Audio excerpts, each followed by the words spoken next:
पहले पार्ट में आपने देखा था कि मेयर कुछ राज को लेकर एक बंद कमरे में बैठकर कुछ सोच रहे थे।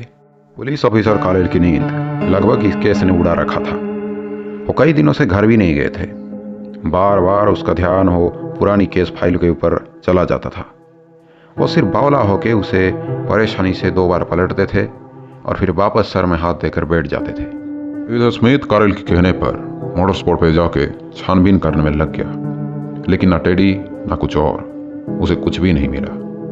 परेशान होकर वो कारेल को फोन लगाने के लिए जैसे ही अपनी कदम पीछे घुमाया, उसकी पैर कुछ कठिन चीजों पे पड़ा, जैसे कि कोई पत्थर। इधर बेचैन मन में मैं रालन भी घर से बाहर चले गए।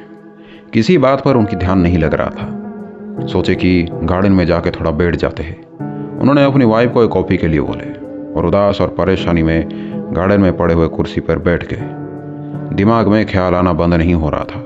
उनके पिता की वो बातें जो उन्होंने उनको बोले थे, उनके दिमाग में ऐसा घूम रहा था जैसे कि कोई भूखा चील शिकार के आसपास घूम रहा हो। इधर ऑफिसर स्मिथ ने कुचली हुई चीज़ों से अपनी पाँव उठाया और जो उसने देखकर उसकी शरीर की रोम रोम में करंट जैसा कुछ महसूस हुआ। ये एक टेडी तो नहीं था, लेकिन एक मिट्टी की बनी हुई गुड़िया था। उसकी आंखें ऐसे बड़े हुए जैसे राजस्थान में एक प्यासे को पानी से भरे हुए कुएं मिल गया हो। वो तुरंत कारेल को कॉल किया और इसके बारे में बताया। कारेल ये सुनकर चौंक खड़ा हुआ, जैसे कि उसकी उदास मन में एक खुशी की चिंगारी को किसी ने जला दिया हो। उसने बोला कि गुड जो स्मिथ, ऐसे ही और स्पॉट में जाओ और देखो, ढूंढो वैसे खिलौना को। स्मिथ ने जैसे ये बात बोलकर कारेल के मन को हल्का किया और उसे जगा दिया।